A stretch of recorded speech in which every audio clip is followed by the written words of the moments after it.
За олон улсын валютын сангийн хөтөлбөрт хамрагдах шаардлага, хамрагдсны ач холбогдлын талаар бол бид удаа ярьлаа да. Ер нь ойлголт бол бие олон нийтэд сайн гэж бодож байна.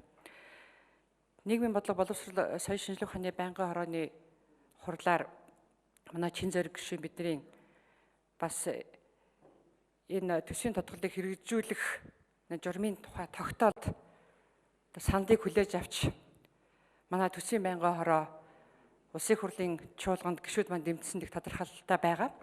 Өөрөөр хэлэх юм бол энэ тэтгэврийн насыг нэмсэнтэй холбогдуулан тодорхой хугацааны дараа бид нар дүгнэлт хийж бас 6 сараар биш 3 сараар болгох зэрэг тийм өөрчлөлт хийх уян хатан тийм заалтыг бид нар тогтоолоор тусгаж өгсөн.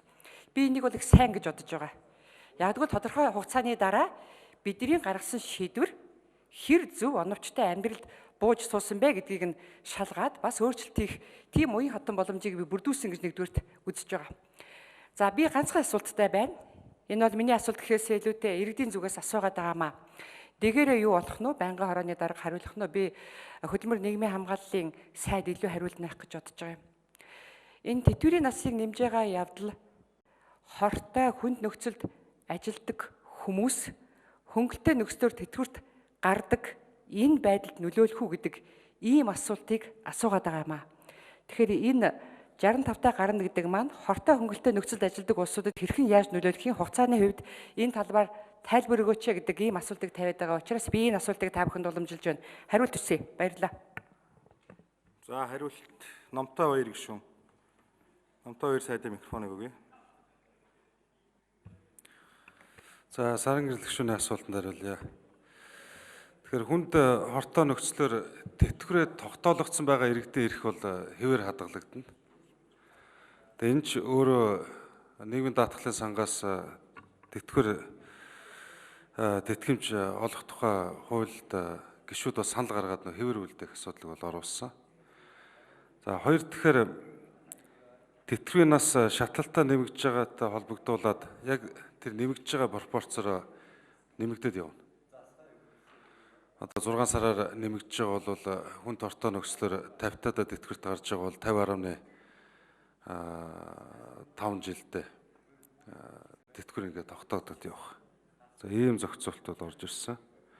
За ер нь цаашдаа яах уу гэдэг зарчмын асуулт. Одоогийн байдлаар 991 ажлын байр буюу хүнд хортой нөхцөлтөө 991 ажлын байрнаас иргэд маань хүнд хортой нөхцлөөр тэтгэврээ тогтоологч байна. 991 гэдэг бол бас өндөр. Техник технологи бас хөгжиж байна. Хөдөлмөрийн аюулгүй байдал, эрүүл ахуйн орчин нөхцөл бас сайжирч байна. Тэгээ энэ үүднээс саяхан улсын баг хурлыг үйлдвэрчний эвлэл, ажил олгогч, мөн хөдөлмөрийн аюулгүй байдлын чиглэлээр үйл ажиллагаа явуулдаг байгууллага, төрийн бус байгууллагуудын зөвлөлтөд бас томоохон улсын 7 дахь хурлыг зохион байгуулсан. За миний бие бас оролцсон. Нэгдүгээрт өнөөдрийн хүчин төгөлдөр мөрдөгдөж байгаа энэ стандарт дүрм журмууд дээр тодтгол хийж өөрчлөлт оруулах гэж байна. Энэ үүднээс мэргэжлийн хяналтын ерөнхий газрын хөдөлмөр нийгмийн хамгааллын газар түүнийг дагалт 2 хэлтстэй хамтарсан ажлын хэсэг гараад ажиллаж байгаа. Энэ оны 10 сард багтаад энэ 991 хүнд хортой нөхцөлтэй ажлын байран дээр бас тодтгол гэж стандартуудыг бас сайжруулъя. Ингэхийн тулд ажил олгогч үйл ажиллагаа эрхэлж байгаа аж ахуй нэгж компаниудын эдийн засгийн санхүүгийн сонирхлыг өдөөж өгөх замаар буюу үйлдвэрлэлийн осол мэргэжлийн шалтгааллах өвчний даатгалын шимтгэл төлөлтийг бас уян хатан болгож өгье гэж байна.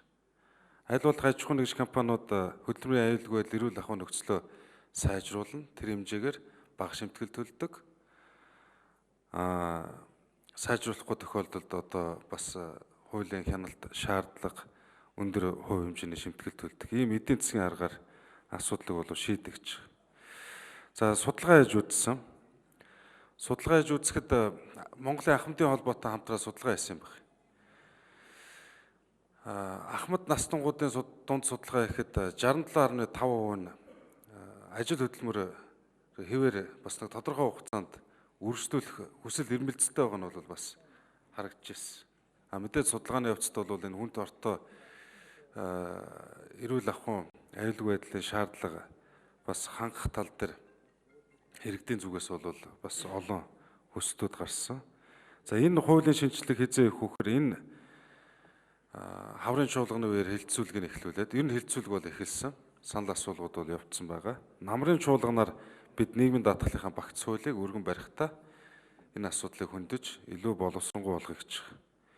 Тэгээ мэргэжлийн албан ерөнхий газартаа уулзахад үндсэндээ бол одоогийн мөрдөгдөж байгаа нь 3,000 гаруй стандартын 80 орчим хувь нь 70-80-аад оны одоо Оросын стандарт гэж хэлж болох энэ стандарт баг хэвээр үргэлжилж байгаа. Одоо 2012 оны засгийн газрын үед бас одоо улсын хурлын гишүүн Содбаатраар ахлуулсан